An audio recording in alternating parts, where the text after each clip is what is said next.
Hello दोस्तों, आप सब लोगों ने शार्क टैंक इंडिया का फर्स्ट सीजन जरूर देखा होगा, जिसमें हमने देखा था कि कैसे बहुत सारे स्टार्टअप्स शार्क्स के पास आकर अपने बिजनेस मॉडल को रिप्रेजेंट करके फंडिंग्स को रेज कर रहे थे। तो आज इस वीडियो में हम उन्हीं शार्क्स में से किसी एक शार्क के ऊपर बात करेंगे जो रिसेंट ही अपनी कंपनी का आईपीओ लाने वाला है। तो आज इस वीडियो में हम उस कंपनी के बिजनेस मॉडल, कंपनी के फाइनेंशियल्स, कंपनी की IPO details, as a bonus tip company के फ्यूचर एस्पेक्ट के ऊपर भी बात करेंगे। इसलिए वीडियो काफी ज्यादा इंफॉर्मेटिव एंड इंटरेस्टिंग होगा, इसलिए वीडियो को एंड तक जरूर देखना। वीडियो को स्टार्ट करने से पहले मैं आपसे एक क्वेश्चन पूछती हूँ, देखते हैं कि हम सब लोग गेस कर पाते हैं या फिर नहीं कि मैं किस शार्क की बात कर रही हूँ और वो कौन सी कंपनी रन कर रहे हैं। तो बेसिकली पहले हिंट ये है कि उस कंपनी के प्रोडक्ट को हम हर रोज यूज करते हैं, स्पेशली संडे को। सेकेंड हिंट ये है कि उस कंपनी का जो ब्रांड नेम है वो नेचर से काफी ज्यादा रिलेटेड है। आई होप आपने गेस कर लिया होगा कि मैं किस कंपनी की बात कर रही हूँ। यदि आपने गेस कर लिया है तो मुझे कमेंट सेक्शन में जरूर बताना। अब हम वीडियो को स्टार्ट करते हैं। सबसे पहले हम बात करते हैं बिजनेस मॉडल के बारे में। तो बेसिकली इस कंपनी की स्टार्टिंग होती है 2016 में और ये कंपनी है मामा अर्थ। बेसिकली इस कंपनी के को फाउंडर हैं वरुण अलग एंड गजल अलग। बेसिकली इस कंपनी को स्टार्ट करने का उनका मेन पर्पस ये था कि उस टाइम पर इंडिया में ज्यादातर ब्यूटी केयर प्रोडक्ट्स जो यूज हो रहे थे वो सभी केमिकल से बने हुए होते थे, जो हमारी स्किन के लिए काफी ज्यादा हार्मफुल है। इसीलिए इस प्रॉब्लम को देखते हुए उन्होंने सोचा कि जो प्रॉब्लम हम लोग फेस कर रहे हैं, ऐसे बहुत सारे पेरेंट्स और लोग और भी होंगे जो इस प्रॉब्लम को फेस कर रहे हैं। इसीलिए इस प्रॉब्लम को सॉल्व करने के लिए उन्होंने इस कंपनी को स्टार्ट किया और उन्होंने इंडिया में सबसे पहले स्टार्ट किए टॉक्सिन फ्री प्रोडक्ट्स, जैसे कि face wash, shampoo, hair oils and so on.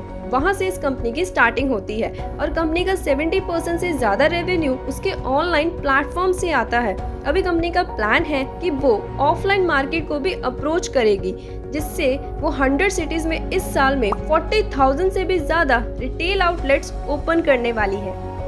तो अब हम बात करते हैं कंपनी के फाइनेंशियल्स के बारे में। तो बेसिकली कंपनी का ऑपरेटिंग रेवेन्यू फाइनेंशियल ईयर 2020 में था 109.8 करोड़, जो कि 4 टाइम्स इंक्रीज होकर 2021 में होता है 461 करोड़। यदि हम बात करें कंपनी के एक्सपेंसेस, तो वो फाइनेंशियल ईयर 2020 में होते हैं 117.93 करोड़, जो कि इनफैक्ट 4 टाइम्स इंक्रीज होकर 2021 में होते हैं 435.6 करोड़। यदि हम बात करें कंपनी के प्रॉफिट और लॉस स्टेटमेंट के बारे में, तो बेसिकली 2020 में कंपनी लॉस रिकॉर्ड करी थी विद 5.92 करोड़। यदि मैं बात करूं 2021 में, तो कंपनी थोड़ा सा प्रॉफिट रिकॉर्ड करती है, दैट इज 24.59 करोड़। यदि हम बात करें कंपनी की EBITDA मार्जिन के बारे में, इसका मतलब ये होता है कि कंपनी कितनी अर्निंग कर रही है टैक्स, डेप्रिसिएशन और अमोर्टाइजेशन को सब्ट्रैक्ट करने के बाद, जो कि 2020 में नेगेटिव होता है -4.99% और 2021 में थोड़ा सा पॉजिटिव होकर होता है 6.50%। अब हम लास्ट बात करते हैं कंपनी की ROCE के बारे में कि कंपनी कितना रिटर्न जनरेट इन एक्चुअल कर पा भी रही है या फिर नहीं, जो कि 2020 में नेगेटिव में होता है -3.84%, बट 2021 में थोड़ा सा प्रॉफिट रिकॉर्ड करके कंपनी रिटर्न जनरेट करती है 16.22%। तो ये है कंपनी के सिंपल से फाइनेंशियल्स। तो अब हम बात करते हैं कंपनी की आईपीओ डिटेल्स के बारे में। उससे पहले यदि अभी तक आपने अपना डीमैट अकाउंट ओपन नहीं किया है, तो आप फ्री में ओपन कर सकते हैं, लिंक डिस्क्रिप्शन बॉक्स में है। अब हम वीडियो को स्टार्ट करते हैं, मतलब आईपीओ डिटेल्स के बारे में बात करते हैं।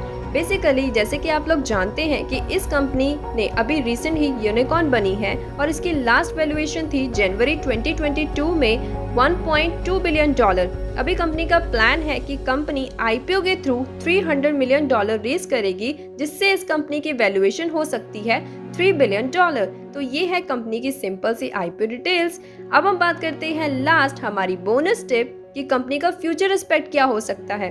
तो बेसिकली एनालिस्ट के मुताबिक beauty and personal care industry, जो कि 2020 में उसकी ग्रोथ है 17.8 बिलियन डॉलर, जो कि 2025 तक इंक्रीज होकर हो सकती है 27.5 billion dollar. In fact online shoppers जो ब्यूटी प्रोडक्ट्स के अभी सिर्फ 25 मिलियन हैं, वो भी इंक्रीज होकर हो सकते हैं 135 मिलियन। इसका मतलब ये है कि जैसे जैसे ये इंडस्ट्री ग्रो करेगी, वैसे वैसे ही मामाअर्थ कंपनी पर भी काफी ज्यादा इम्पैक्ट पड़ सकता है और ये कंपनी भी ग्रो कर सकती है। तो ये है कंपनी की सिंपल सी आईपी डिटेल्स, कंपनी के फाइनेंशियल्स, कंपनी के बिजनेस मॉडल। तो आज इस वीडियो में इतना ही। आप मुझे कमेंट्स करके बताइए कि आप इस कंपनी में इन्वेस्ट करेंगे या फिर नहीं। Till then, thank you, bye bye.